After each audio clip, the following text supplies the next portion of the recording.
Nashik road Deolali व्यापारी बँकेचा 17,70,00,000 ढोबळ नफा, 9,06,00,000चा निव्वळ नफा. पत्रकार परिषदेत अध्यक्ष निवृत्तीराव अरिंगळे यांनी दिली माहिती.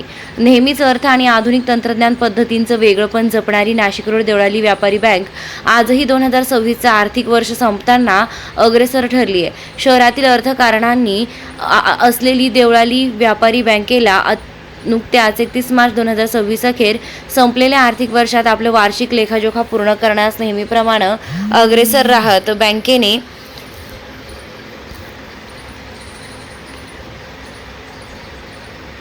%0 नेट NPA सह ₹17,70,00,000 ढोबळ नफा व 9,06,00,000 निव्वळ नफा प्राप्त केला आहे. आकडेवारी पाहता बँकेनं आपली आर्थिक स्थिती उत्तम राखली आहे. हे आपल्या बँकेच्या ग्राहकांचा उच्चतम विश्वासाचं प्रतीक असल्याचं अध्यक्षांनी बोलताना सांगितलंय. त्याचबरोबर ग्राहक खातेदारांना देण्यात येणाऱ्या सेवा सुविधांमध्ये देखील लक्षणीय वाढ केली असून आजच्या स्पर्धात्मक युगात टिकून राहण्यासाठी उत्तम ग्राहक सेवा देण्यासाठी बँकेने कर्मचाऱ्यांना विविध स्वरूपाचे प्रशिक्षण दिले. बँकेत स्वतःचा IFS कोड सुरू करण्यास RBIनं परवानगी दिली असून एप्रिल अखेर सदर सुविधा कार्यान्वित करण्यात येणार आहे. बँकेनं स्वतःचा QR कोड उपलब्ध करून देण्याबरोबरच UPI, IMPS, mobile banking, debit card, digital payment, Bharat bill payment, miss कॉलद्वारा खात्यावरील बॅलन्स चेक करणं, ईमेल स्टेटमेंट या सुविधा देखील ग्राहकांकरिता चालू केल्या आहेत. बँकेनं संपूर्ण डिजिटलायझेशन करून जनसामान्यात बँकेची प्रतिमा बिंबवण्याचं काम केलंय. मोबाईल बँकिंगद्वारे pause, mobile recharge, DTH recharge, account statement request, mini account statement, FD request, fund transfer सुविधा, NEFT व IMPS, खात्यावरील शिल्लक, बँकेच्या शाखा, ATM लोकेशन आदी सेवा बँकेने उपलब्ध केल्या आहेत. वसंत व्याख्यानमालेद्वारे सांस्कृतिक आघाडी जपत सामाजिक बांधिलकी देखील जाणीवपूर्वक जपणारी व्यापारी बँक ही 31 शाखांद्वारा आपल्या सर्वांच्या सेवेत असून सर्वांनी बँकेच्या सुविधांचा, कर्ज योजनांचा लाभ घ्यावा असंही आवाहन यावेळी अध्यक्ष निवृत्ती अरिंगळे यांनी केलंय. या प्रसंगी बँकेचे ज्येष्ठ संचालक दत्ता गायकवाड, उपाध्यक्षा कमलाराव, जनसंपर्क संचालक नितीन खोले, रामदास सदाफुले, विलास पेखले, मनोहर कोरडे, रंजना बोराडे, प्रकाश घुगे, जगन आगळे, सुनील आडके, अशोक चोरडिया आदी तसेच कर्मचारी वर्ग उपस्थित होते. वृत्तसंकलन अधिकार न्यूज, संचालक संपादक प्रवीण नेटावणे, नाशिक रोड, नाशिक.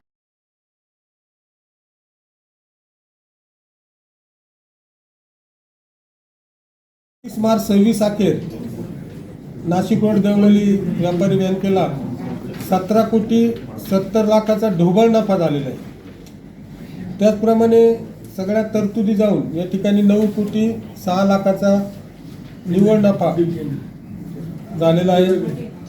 बँकेच्या ज्या ठेवी आहे त्यामध्ये पूर्वी 688,92,00,000च्या होत्या, त्या 31/3/26ला 803,29,00,000च्या ठेवी झालेल्या आहे. एकूण 114,34,00,000ची वाढ ठेवीमध्ये बँकेच्या झालेली आहे. कर्ज बँकेचे 4.38.69 कोटी होते, त्यामध्ये वाढ होऊन 31/3/26ला 565,89,00,000 झालेले आहे आणि त्याच्यामध्ये वाढ 127,29,00,000ची आहे.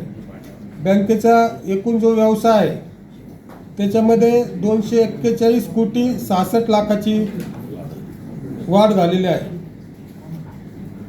कर्मचाऱ्यांची मेहनत, संचालक मंडळाचं नियोजन यामुळे बँकेची दिवसागणिक प्रगती होत आहे. आज संपूर्ण जिल्ह्यामध्ये नाशिक रोड देवळाली व्यापारी सहकारी बँकेचं नावलौकिक आहे आणि अनेक व्यावसायिकांना या ठिकाणी कर्ज पुरवठ्याचं काम नाशिक रोड देवळाली व्यापारी बँकेच्या माध्यमातून होत आहे. बँकेला स्वतःचा IFS कोड करण्यास रिझर्व्ह बँकेने परवानगी दिलेली आहे आणि या एप्रिल अखेरपर्यंत स्वतःचा IFS कोड ट्रान्झॅक्शन आपल्याला सुरू करायचं आहे, जेणेकरून ग्राहकांना रिअल टाईम ट्रान्झॅक्शन त्याचं त्या ठिकाणी होणार आहे. पूर्वी बँकेमार्फत ते होत होतं, परंतु आता रिझर्व्ह बँकेची परवानगी मिळाल्यामुळे त्या ठिकाणी बँकेला स्वतःचा कोड या ठिकाणी मिळालेला आहे. त्याचप्रमाणे आणखी एक नवीन बाब म्हणजे या ठिकाणी बिझनेस कॉरस्पॉन्डंट आणि बिझनेस फॅसिलिटर या सुविधा बँक सुरू करत आहे, जेणेकरून ज्या काही ग्रामीण भागामध्ये बँक पोचली पाहिजे त्या दृष्टीने हे बिझनेस कॉरस्पॉन्डन्स बँक नेमणार आहे.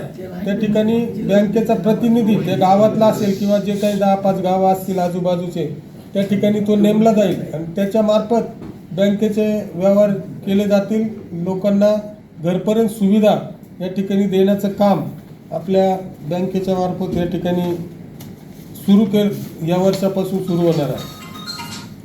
त्याचप्रमाणे पंतप्रधानची जी काही सबसिडी घरासाठी मिळते तेही इतर बँकेमध्ये पूर्वी होती, परंतु आपल्या बँकेत नव्हती. त्यालाही परवानगी आपल्याला मिळालेली आहे आणि इथून पुढे जे काही कोणी घर घेतील त्याला सबसिडी जी केंद्र शासनाची आहे ती आपल्या बँकेत मार्फत देखील मिळणार आहे. स्वतःचा QR कोड आल्यामुळे या ठिकाणी जे काही ट्रान्झॅक्शन आहे ते बँकेचे रिअल टाइम होणार आहे. UPI सुविधेद्वारे दैनंदिन दररोज 1 लाखापर्यंतचा व्यवहार करता येणार आहे. फोनपे, गुगल पे, ATM, भीम ॲप, व्हॉट्सॲप इत्यादी जे डिजिटल चॅनल आहे ते 24/7 असं चालू असतं. त्यामध्ये बँकेचे जवळजवळ दररोज 25,000 ट्रान्झॅक्शन हे होत असतात.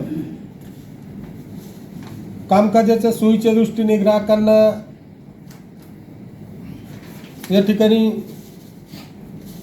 बँकेची सेवा मिळावी यासाठी जवळजवळ 1 तासांनी बँकेचा टायमिंग आम्ही वाढवला आहे. सकाळी 10 ते सायंकाळी 5:30 पर्यंत व्यवहार आपल्याला बँकेत करता येणार आहे.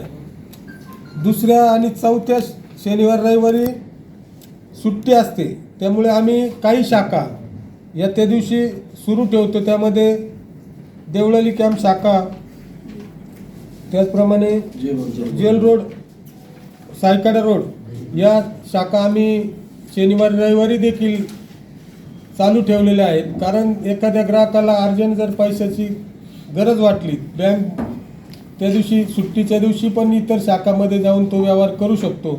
अशा पद्धतीचं सर्व सुविधा ग्राहकांना देण्याच्या दृष्टीने आमचं संचालक मंडळ प्रयत्नशील आहे. त्याचप्रमाणे ग्राहकांपर्यंत पोहोचण्यासाठी फेसबुक, इंस्टाग्राम, यूट्यूब या सोशल मीडियाचा वापर आपण सुरू केलेला आहे.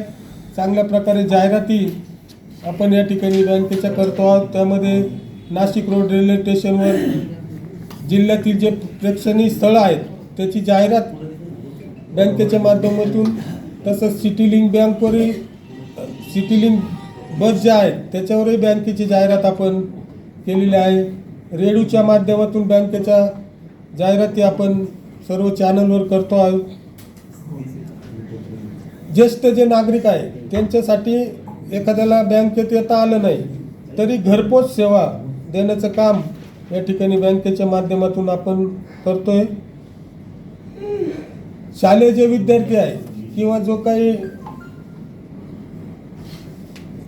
सुरक्षेच्या बाबतीचा जो विषय आहे त्याच्यासाठी शालेय विद्यार्थी किंवा ज्येष्ठ नागरिक असेल त्यांच्यासाठी सेमिनारच्या माध्यमातून आपण त्यांना सगळी माहिती देत असतो.